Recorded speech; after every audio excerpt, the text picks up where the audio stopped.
everyone. Our shelter bus for how many hours? From 3 a.m.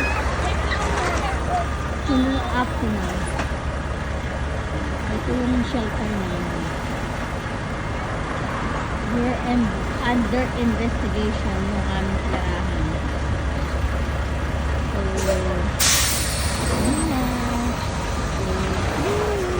morning everyone. Our shelter bus for how many hours? From 3 a.m.